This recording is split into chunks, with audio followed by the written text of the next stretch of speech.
It's HPR, All Things Considered. I'm Dave Lawrence and grateful to have you here with us.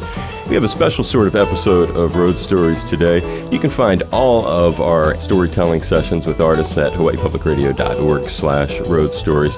Coming up this weekend, Friday and Saturday night at the Porter Pavilion in Kilauea on the Garden Isle. It is Grateful Mantra, pair of local community benefits. Bill Kreutzmann, one of the two drummers from the Grateful Dead, lives on Kauai, has for a number of years. He's gathered some musicians, including Stephen Inglis from the Honolulu area, who's going to be part of this. Proceeds from the show are going towards someone in the community's needs over there. Hasn't really been fleshed out real well, but it is a benefit, and we're excited to welcome Bill Kreutzmann back from the Grateful Dead. He should be on the line right now. Billy. Dave Lawrence. What's up, cuz? How you been? I've been good. Nice. Where are you? We're right here in Honolulu. I'm assuming you're over there on the Garden Island. I am. I definitely am. Nice. Well, great. Thanks for inviting me. You're very for welcome. A great cause. And for a great reason to do it. Well, that's what we want to hear about, actually. So first, before we get into the musical aspect, this show is a benefit, and you just said it's a great cause. Explain what's in store for these shows and why are you doing it? What's the benefit part about? Okay. Well, the benefit is to help a local brother here who needs some help, financial help, and he's a friend of mine, and I just felt I wanted to do that for him, and so that's that part. I don't want to put out his name or anything. No, I get you. The physical part, it's just mostly I would like thinking about it. It's just a good gig. It's a good thing to play. We got great musicians going to be on board. Lebo from AOL. He also plays with Jack Johnson's band. He's a collaborator in that band.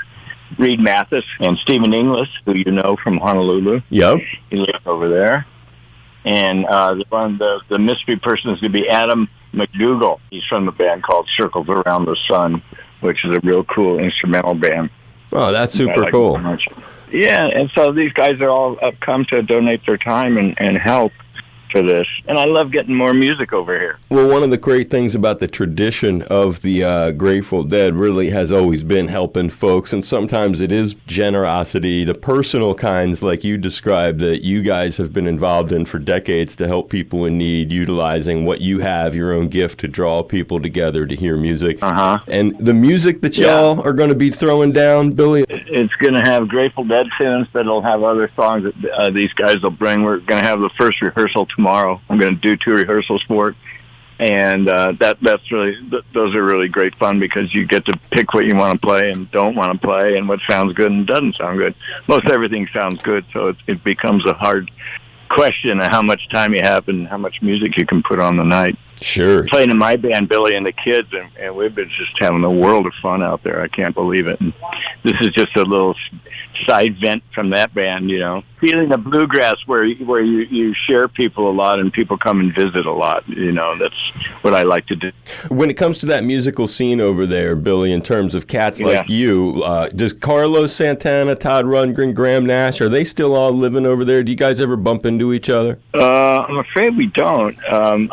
Carlos played with me about 2 years ago on one of my Billy and the Kids shows that we did here. We taped it and put it on Nugs, or put it out somewhere. He played with, and that was wonderful. I would certainly like to see him more. The other side of it that you mentioned, which is recently there were some stories on NPR about the history of the Dead as Dead and Company was rapping. But what they missed in some of that, which I was hoping you could kind of provide, because my boss, Bill, I was telling him, you know, what they really missed, Bill, there's one thing about the Dead that has not been really explained well, and that was throughout the 70s and then ending with the summer tour of 1989, there was an extremely unique camping and vending scene. Now, while vending may have continued after that point, the camping did not. The camping got so crazy that a lot of the promoters didn't want to do that. They couldn't control it, and it was too expensive. Whatever myriad of excuses the promoters like to come up with, or the people that run those shows. The other part of it, though,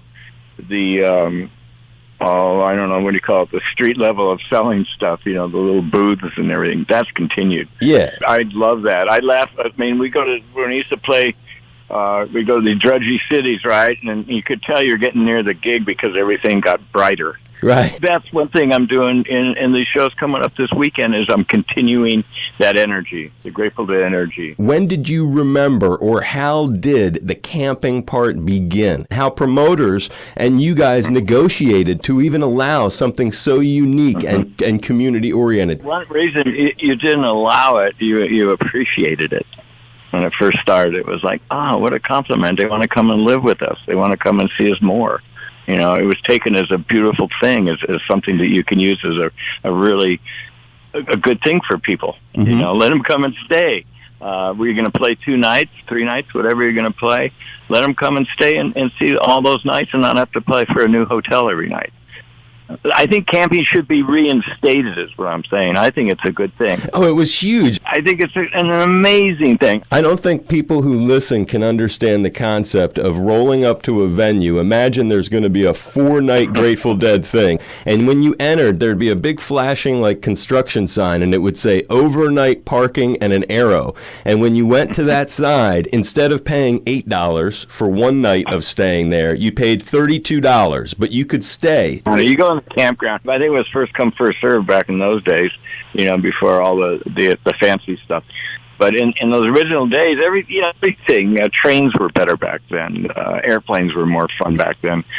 So it's a hard one to say. Well, it's just fascinating stuff. We'd be here talking about it all day. But the shows are this weekend. Really excited that we got to talk to you again. It's Friday and Saturday night. They're over at the Porter Pavilion, Kilauea. Amazing site there on Kauai. Grateful Mantra, he's calling it. Bill Kreutzmann from the Grateful Dead telling us some fun stories today, too. And you stay safe. You too. Love getting those classic stories out there, sharing with folks. A+, man. That's really good, brother. I'm glad you're doing that. And you too. All right, my friend. Thank you, brother. Aloha. Aloha.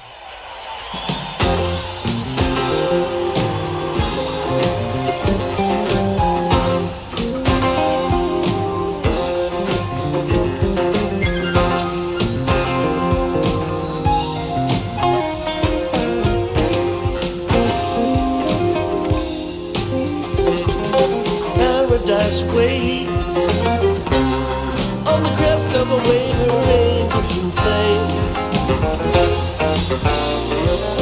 She has no pain. Like a child, she's pure, she is not to blame. Poised for flight, wings spread bright, bring from night into the sun. Don't stop to run. She can fly like a lie, she can't be undone. Tell me the cost. I can pay, let me go, tell me love is not